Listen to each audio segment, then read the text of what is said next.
Yo, JD here, and as you can see, we are finally back with a YouTube video again.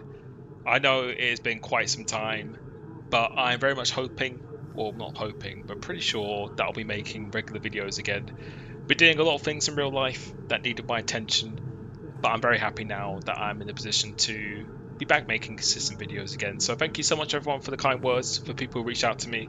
Everything is all good. And I thought this is something I've been wanting to do for quite a while. I'm talking about doing tutorials. So I really want to go back towards my roots a bit more for 2024. And when I first started my channel, it was pretty much just really doing detailed guides on the hot maps and setups, tutorials, how to get better at the game. And I know in recent years I've gone away from that a little bit, but I actually want to get back towards that because I know there's many new people coming to the game. This is content that is really useful for people. So if you did enjoy this, make sure you give it a thumbs up. And before I ever go into tutorial video, I actually think this video here really hope will help you out. But I think this is something a lot of people don't think about and could actually transform your experience entirely.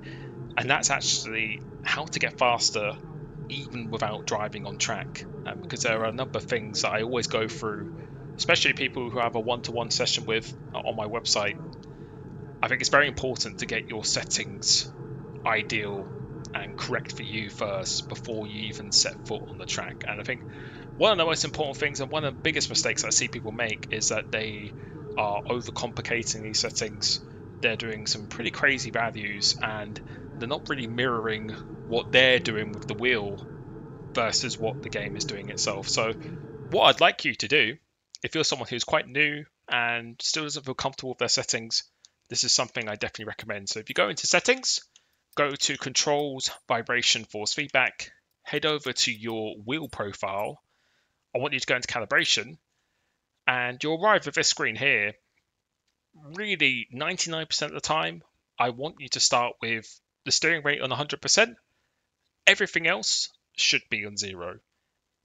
I can't count how many times that I've had people in coaching sessions with me or people I've just been talking to and they are going absolutely to town on these settings. And I think the reason why you want these close to 0 as much as possible is because you want the full range of control of the inputs. So whatever you're doing with the steering, whatever you're doing with the pedal inputs really is being mirrored with the game itself, especially when you're starting out.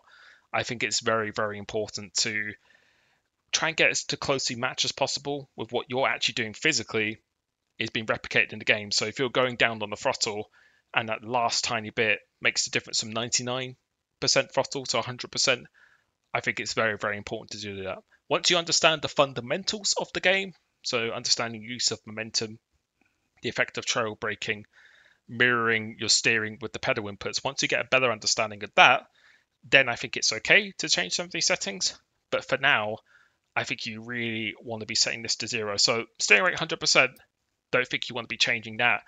The only thing I would recommend adding, and this goes for someone who potentially has load cell pedals like I do, the Fanatec V3 pedals, adding a little bit of dead zone on the throttle and mainly the brake is a good thing, because with a load cell pedal, they're quite sensitive. If you lean on the brakes or if you lean on the throttle during corners like I do, sometimes you can accidentally register that input and that's going to probably cause you quite a bit of understeer, less rotation in the corners because you're effectively power braking and you can end up losing the car as well. So always a little bit of dead zone I don't think is necessarily a bad thing. But when it comes to things such as the linearity, basically what this does is it just makes the first part of the throttle phase less sensitive.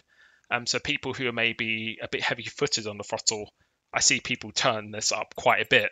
So what they're actually doing is being very aggressive on the pedal themselves, but in game it's being very smooth. And again, I think when you're slightly more advanced, that's not a bad thing. But at the beginning, when you're first learning these fundamentals, I think it's really important to learn to be physically smooth yourself.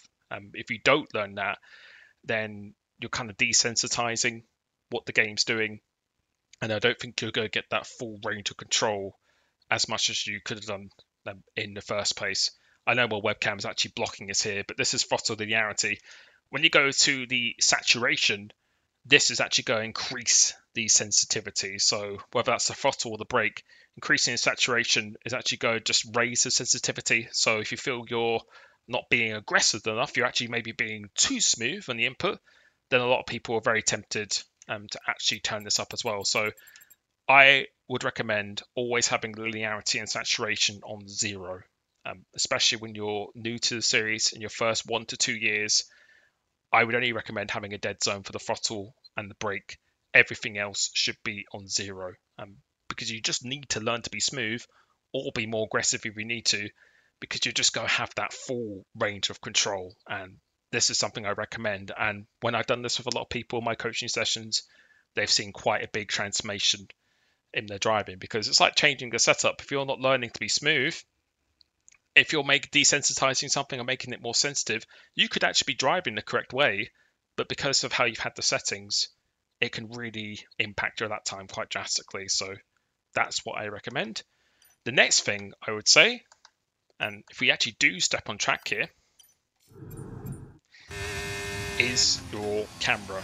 And you can see we're running TV pod offset here. If you run cockpit cam, or even the other cams, but cockpit cam, if we just stop the car for a second, obviously if you're going for the immersive factor, then skip this portion of the video. But I think if you're trying to go for outright performance and being the best possible driver that you can be, I think you want to be running TV pod or TV pod offset. And the main reasons for that is not because I don't think you can go quite as fast with the cockpit cam. I believe with enough time, you can be as fast, especially over 1 lap. I don't think that's particularly an issue. But when it comes racing wheel to wheel with people, if we go back to the other cameras here, you can just see so much more around you. So your awareness, there's just certain things you can't see with cockpit cam. No matter how you set it up, you're just not going to be able to see really behind you, to the side of you, anywhere near as much as you could do if you were above the car. This also goes for track limits as well, so maximizing the use of the track. Some corners in cockpit cam, so like if we go through into turn 3 or 4, so if you just drive around here quickly, so yeah, I think you can still be pretty fast with the cockpit cam, and because we even see people like Lucas Blakely run cockpit cam before he switched to the TV pod offset. And yeah, if you're after the immersion and that's really important to you, then by all means stick with it. That's absolutely fine. But you'll see here, as we go into this corner, the apex is blocked on the inside. It's going to be the same coming to this one. The wheel blocks the apex, and yes, you could set it higher to really counter that. And if you have an ultra wide screen, then I think that's going to help you quite a bit as well. But if we switch to the TV pod or TV pod offset, you can just see that isn't a problem. It's not limiting your view at all. And I think especially when you're racing wheel to wheel with people, you're actually in a battle in a league race or even just an open lobby, seeing more is better. Also, the sense of speed is greatly reduced the further away you are. So when you're more zoomed in on something like the cockpit cam, yeah, it feels more exciting to drive. Especially in games such as iRacing, Assetto Corsa, that feels absolutely amazing doing that. And again, doesn't mean you can't be somewhat competitive, but I think you're always going to be limited. When everything's coming at you very, very fast, it makes things harder to react to. When you're outside the car, the sense of speed is greatly reduced. So it will feel slower. It might not be as exciting, but you just have so much more time to do things. Those are the 2 things that I'd recommend you do. Change those settings in the calibration to pretty much all 0. If you've got load cell pedals with the brake, maybe add 3 to 5 dead zone on the brake. And on the throttle, if you find you're leaning on the throttle a bit sometimes during the corners, maybe add 3 to 5 dead zone on the throttle. Everything else, I recommend you really getting used to all these other settings being on 0. It's going to give you the full range of control. So how smooth you are is how smooth it's going to be in the game. And if you're too aggressive, then you learn to be smoother. This also goes for one other setting that I almost forgot about. If we go to controls, vibration, and force feedback again. If we go to vibration and force feedback, a lot of these settings here really depends on your wheel. So with mine, it's a CSL-DD. I pretty much just got this from Google, typed in CSL-DD F123 settings. Normally a baseline is going to give you something pretty similar to this. The way I drive, and again, this is very different for some people. You want to try and drive as much force feedback as you can, as much feedback from the road as possible. But I should be able to drive with one hand. Quite difficult, but still possible. That's the way I like my force feedback. If it's too hard, where it basically feels like I have no power steering, that isn't really for me. So I think there is such thing as too little and too much force feedback, but for me, it should be fairly difficult but possible to drive with one hand, not to the point where it's been snapping out my hands. However, I think this is very, very important.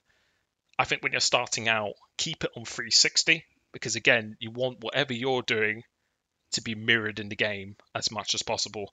When you learn to be smooth with the steering and you're not snapping in really, really aggressively, then yes, you can lower it all the way down to 300. And if you're very, very confident, even down to maybe like 280. But I wouldn't go below this. I think this is the lowest I'd really go. I would always recommend starting with 360, mirror what the game's doing. If you're finding you're not turning enough, then you just need to simply turn in more.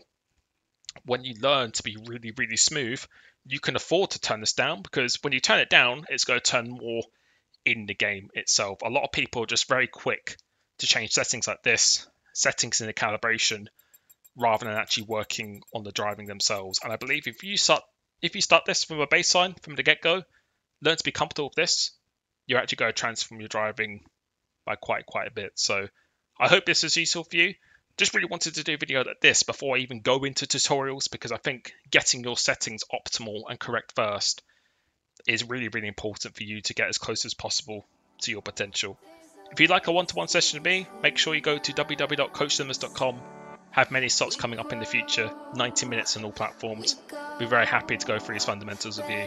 Thank you so much, and I'll catch you very soon. Peace.